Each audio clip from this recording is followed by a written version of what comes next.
अस्सलाम वालेकुम नादरीन, मैं हूं नईम खान। अपने डिजिटल प्लेटफॉर्म्स पर आपको खुशामदीद कहता हूं। उम्मीद है कि आप खैरियत से होंगे और अल्लाह आपको खैरियत से ही रखे, खुश व खुरम रखे। नादरीन, मेरी तो दुआ है आपके लिए। नादरीन, वीडियो में आगे बढ़ने से पहले मेरी हमेशा आपसे रिक्वेस्ट है कि हमारे चैनल को सब्सक्राइब करना मत भूलिएगा। वीडियो अच्छी लगे तो लाइक और शेयर ज़रूर कीजिएगा और बेल आइकन को भी प्रेस कर दीजिएगा। कल से फिर जंग के बादल छाए हुए थे। हर कोई परेशान था कि प्रोजेक्ट फ्रीडम के बाद ये फिर जंगी सिलसिला शुरू हो गया है। क्यों हो रहा है?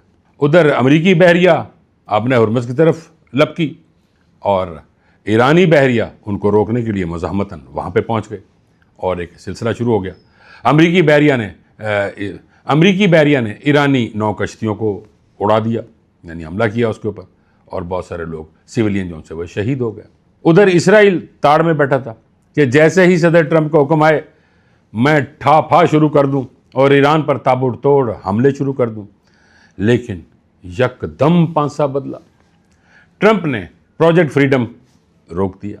इसकी वजह पाकिस्तान की कामयाब सफारतकारी थी।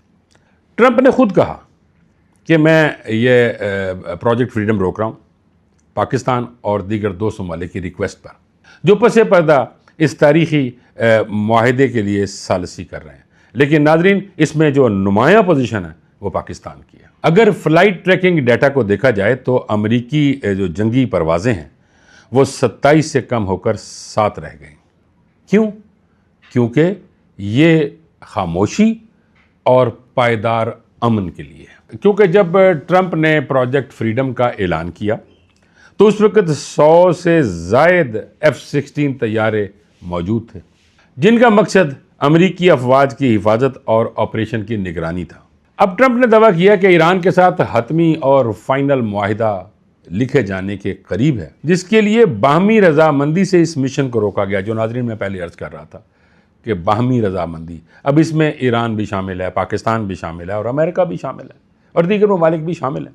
इनकी बाहमी रजामंदी से उस मिशन को रोका गया ताकि तेहरान को बातचीत का अच्छा मौका मिल सके। नाजरीन, मैं कई दिनों से ये कह रहा हूँ कि ईरान और अमेरिका के दरमियान बहुत जल्द दूसरा मुज़ाकराती राउंड पाकिस्तान में ही होगा। हो सकता है कि ट्रंप के दौरे चीन से कबल, यानी 9 मई और 12 मई के दरमियान ये दूसरा मुज़ाकराती राउंड इस्लामाबाद में हो और इसके 70% चांसेस मौजूद हैं। नाज़रीन, अब देखिए, दोनों यानी अमेरिका और ईरान जंग से निकलना चाहते हैं और दोनों ही विन पोजीशन चाहते हैं।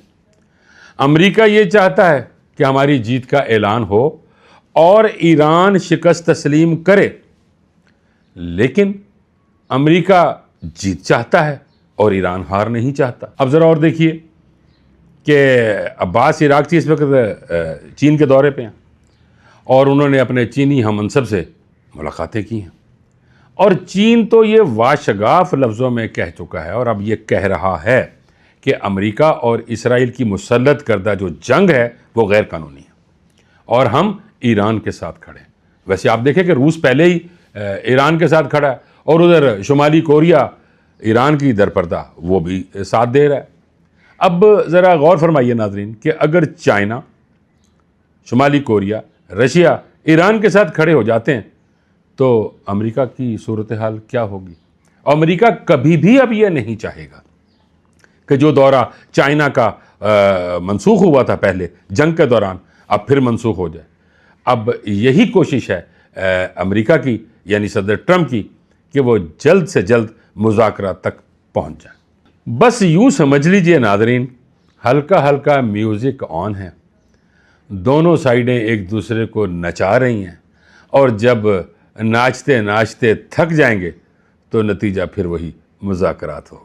नाज़रीन, अब मैं आपको खबर दे रहा हूँ, अभी ये खबर आई कि अमरीकी हुकाम और वाइट हाउस के तर्जमान ने यह कहा है कि अमेरिका और ईरान के दरमियान एक MOU तैयार कर लिया गया है जो कि 1 सफ़े का है। उसमें जंग का खात्मा और एटमी मुज़ाकरात का नया फ्रेमवर्क वो लिखा गया है और उस 1 सफ़े, यानी नाज़रीन कोई एडी वड्डी गल नहीं जिहड़ी 1 सफ़े ते आ गई है, वो जो गल टेबल ते बैठेगी तो वो अद्धे सफ़े की वो सिर्फ 2 को बोलन वाली ठीक हो जाएगी। फ्री कैन इस वक्त मुआहदे के इस हद तक करीब हैं जैसा कि जंग से पहले वो कभी भी नहीं थे।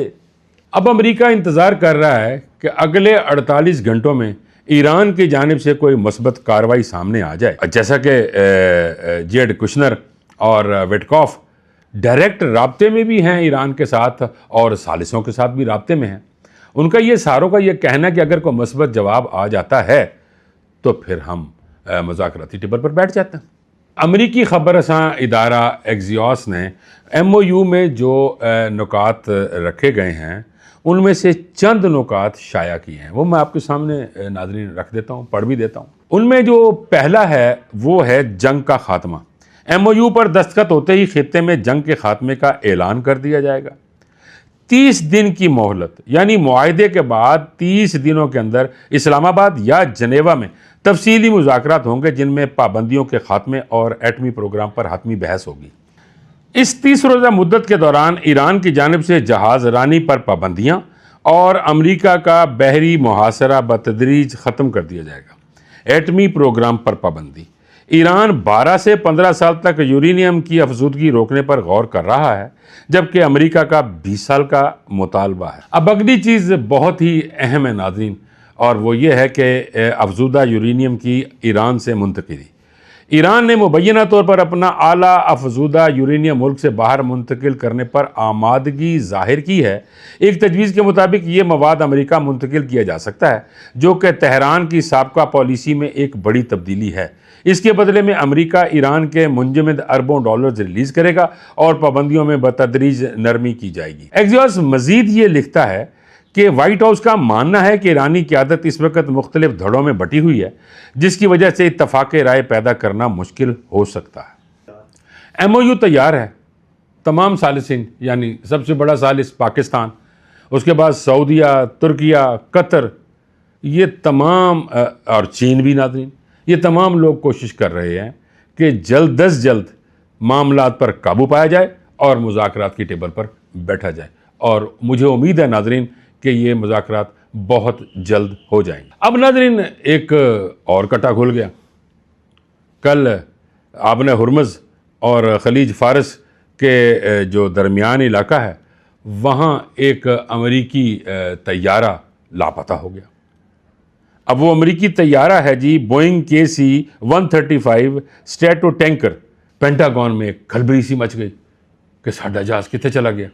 एविएशन ट्रैकर्स के मुताबिक जहाज़ ने एक हंगामी कोड दिया और उसके बाद फिर वो लापता हो गया। तैयारे ने बैनुल-अक़वामी कोड 7700 इस्तेमाल किया, जिसका मकसद होता है कि कोई हंगामी पोजीशन हो गई या आग लग गई है, तो उस कोड भेजने के बाद तैयारे का ताहाल कोई पता नहीं है।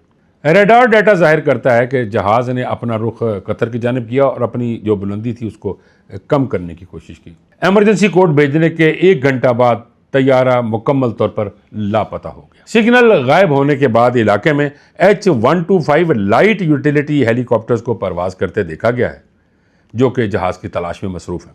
फ़िलहाल अमेरिकी हुकाम की जानिब से जहाज़ की बाहिफाजत लैंडिंग या तबाही का कोई डाटा नहीं है और इस वक्त तक वो ख़ुद भी परेशान है कि हमारा जहाज़ किधर गया है और हेलीकॉप्टर्स तलाश में मसरूफ़ हैं।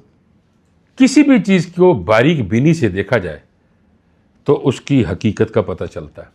शुमाली कोरिया, चाइना और रशिया अगर ईरान के साथ खड़े हो जाते हैं, जैसा कि मैंने पहले अर्ज़ किया है, तो सूरत हाल यकसर तब्दील हो जाएगी।